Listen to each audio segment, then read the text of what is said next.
आप देख रहे हैं न्यूज स्केल लाइव, भरोसे की पहचान। शुरुआत करते हैं आज की बुलेटिन। अजित पवार का अंतिम संस्कार राजकीय सम्मान के साथ। महाराष्ट्र के उप मुख्यमंत्री और एनसीपी प्रमुख अजित पवार का बुधवार को हुए विमान हादसे के बाद गुरुवार को बारामती में पूरे राजकीय सम्मान के साथ अंतिम संस्कार किया गया। उनके दोनों बेटों ने मुखाग्नि दी और हजारों नागरिकों ने विदाई दी। इस मौके पर केंद्रीय गृह मंत्री अमित शाह, केंद्रीय नेता नितिन गडकरी, भाजपा अध्यक्ष नितिन नवीन और मनसे प्रमुख राज ठाकरे भी मौजूद रहे। अजित पवार के निधन पर महाराष्ट्र में 3 दिन का राजकीय शोक घोषित किया गया है तथा सभी सरकारी इमारतों पर ध्वज आधा झुका रहेगा। प्रधानमंत्री नरेंद्र मोदी ने संसद के बजट सत्र को विकसित भारत 2047 के लक्ष्य की दिशा में एक अहम कदम बताया है। संसद परिसर में मीडिया से बात करते हुए प्रधानमंत्री ने कहा कि सरकार रिफॉर्म एक्सप्रेस की रफ्तार बढ़ा रही है और लंबे समय से अटके मुद्दों के स्थायी समाधान की ओर आगे बढ़ रही है।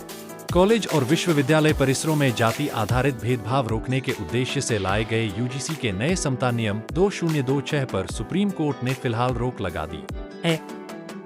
अदालत के इस आदेश के बाद अब उच्च शिक्षण संस्थानों में विश्वविद्यालय अनुदान आयोग यूजीसी के वर्ष 2012 के पुराने नियम ही लागू रहेंगे।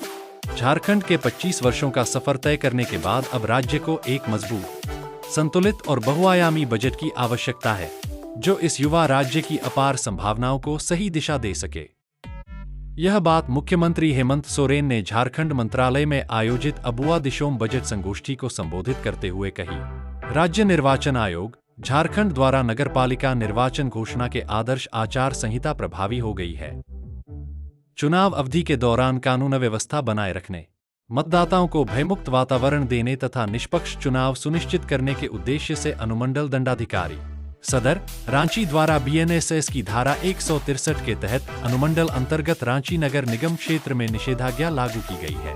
झारखंड अधिविद्य परिषद रांची द्वारा आयोजित वार्षिक माध्यमिक परीक्षा 2026 एवं इंटरमीडिएट कला, विज्ञान एवं वाणिज्य परीक्षा 2026 की तैयारियों को लेकर शुक्रवार को उपायुक्त डॉ.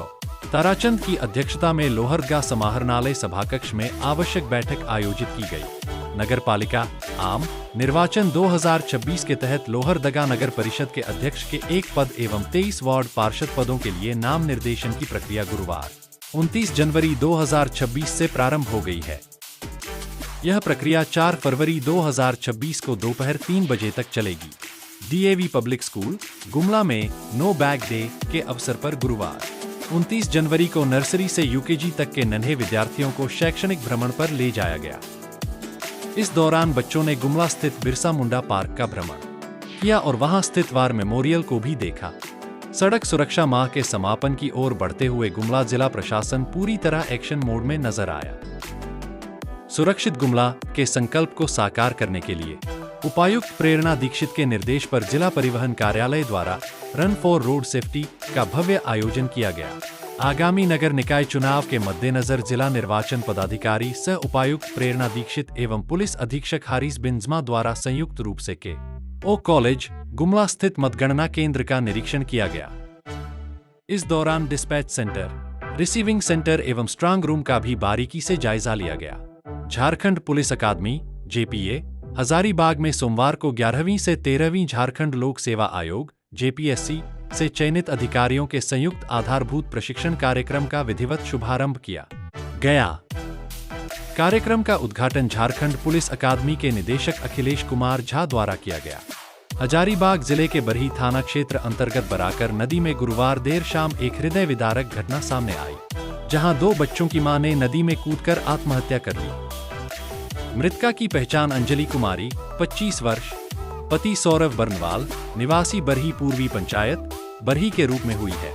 टंडवा थाना क्षेत्र के नवाडी उर्फ तेलियाडीह पंचायत अंतर्गत असनालेबड़ जंगल में गुरुवार को एक नवविवाहिता का शव दुपट्टे के फंदे से लटका हुआ पाया गया। घटना की सूचना मिलते ही पूरे क्षेत्र में सनसनी फैल गई। मृतका की पहचान सिमरिया थाना क्षेत्र के केमवटा गांव निवासी सेवाकी भुइयां की 18 वर्षीय पुत्री सुनिका कुमारी के रूप में हुई है। चतरा स्थित स्थानीय इंदुमती टिबरेवाल सरस्वती विद्या मंदिर में विद्या विकास समिति झारखंड के तत्वावधान में आयोजित 4 दिवसीय प्रांतीय प्रधानाचार्य सम्मेलन के दूसरे दिन का कार्यक्रम अत्यंत सफल, सार्थक एवं प्रेरणादायी रहा। दूसरे दिन के सत्रों में शिक्षा के समग्र विकास, विद्यालय प्रबंधन की मजबूती तथा नई शिक्षा नीति 2020 के प्रभावी क्रियान्वयन पर विस्तार से विचार विमर्श किया गया। CSR कोष के तहत CCL आविष्कार फाउंडेशन की ओर से हंटरगंज स्थित परियोजना बालिका उच्च विद्यालय की 10वीं कक्षा की छात्राओं के बीच निःशुल्क ज्योमेट्री बॉक्स का वितरण किया गया। चतरा जिले के हंटरगंज थाना क्षेत्र में बिजली विभाग ने बकायेदार उपभोक्ताओं के खिलाफ कनेक्शन काटने का अभियान शुरू कर दिया है। गुरुवार को चलाए गए अभियान के तहत हंटरगंज बाजार क्षेत्र में कई बकायेदारों के बिजली कनेक्शन काटे गए। सरकार द्वारा गरीबों को भूख से बचाने के लिए अन्न योजना के तहत मुफ्त अनाज उपलब्ध कराने की व्यवस्था की गई है, लेकिन कुछ अधिकारियों की लापरवाही के कारण योजना का लाभ जरूरतमंदों तक नहीं पहुंच पा रहा है। ताजा मामला चतरा जिले के हंटरगंज प्रखंड अंतर्गत बांकी गांव का है, जहां जन वितरण दुकानदार द्वारा कुछ राशन कार्डधारियों को अनाज नहीं देने के विरोध में सैकड़ों ग्रामीणों ने PDS दुकान के समक्ष आपूर्ति विभाग और सरकार के खिलाफ जमकर प्रदर्शन किया। टंडवा प्रखंड अंतर्गत आम्रपाली चंद्रगुप्त क्षेत्र की महिलाओं को स्वावलंबन से जोड़ने के उद्देश्य से गुरुवार को सिलाई केंद्र का उद्घाटन किया गया। उद्घाटन अर्पिता महिला समिति की अध्यक्षा पूनम सिंह एवं GM संजीव कुमार ने संयुक्त रूप से दीप प्रज्वलित कर किया। चतरा नगर पालिका आम चुनाव 2018 के दौरान चुनावी खर्च विवरण से जुड़े मामले में 30 उम्मीदवारों के नामांकन की स्वीकृति अथवा अस्वीकृति को लेकर फिलहाल असमंजस की स्थिति बनी हुई है। चतरा जिले की उपायुक्त कीर्ति श्री ने गुरुवार को मयूरहंट प्रखंड अंतर्गत कर्मा पंचायत के कर्मा गांव में 60 मीट्रिक टन क्षमता वाले जैविक संसाधन केंद्र का उद्घाटन किया। इस अवसर पर महिला मंडल एवं JSLPS सखी मंडल की महिलाओं ने पुष्प वर्षा और पारंपरिक स्वागत गीत के साथ उपायुक्त का गर्मजोशी से स्वागत किया। गिद्धौर थाना क्षेत्र अंतर्गत बलरी बख्शी होते पत्थलगड़ा की ओर भाग रहे अवैध बालू लदे एक ट्रैक्टर को प्रशासन ने जब्त कर लिया है। साथ ही इस मामले में संलिप्त 5 बालू माफियाओं को गिरफ्तार कर गुरुवार को जेल भेज दिया गया। इस संबंध में गिद्धौर थाना कांड संख्या 12/26 के तहत धारा 115, 2, 126, 2, 109, 117, 2, 351, 2, 3, 352 एवं 3, 5 BNS के तहत मामला दर्ज किया गया है। गुरुवार को टंडवा प्रखंड के तेलियाडीह में अखिल भारतीय तैलिक साहू महासभा का प्रखंड स्तरीय सम्मेलन सह प्रखंड कमेटी का पुनर्गठन किया गया। कार्यक्रम की अध्यक्षता प्रखंड अध्यक्ष उत्तम प्रसाद साहू ने की, जबकि संचालन चंद्रदेव साहू द्वारा किया गया। प्रतापपुर प्रखंड के रामपुर, बभने एवं योगियारा पंचायतों में कथित रूप से फर्जी जन्म प्रमाण पत्र निर्गत किए जाने के मामले की जांच तेज हो गई है। गुरुवार को राज्य सरकार द्वारा गठित 3 सदस्यीय राज्य स्तरीय जांच टीम प्रतापपुर प्रखंड कार्यालय पहुंची और संबंधित अभिलेखों की गहन जांच की। चतरा के समाजसेवी सौरभ कुमार गुप्ता को अबुआ बजट के लिए दिए गए शिक्षा सुझाव पर राज्य में 6ठा स्थान मिला है। उन्हें रांची में आयोजित कार्यक्रम में सम्मान मिला। फिलहाल इतना ही। आप देखते रहिए न्यूज़ स्केल लाइव, भरोसे की पहचान।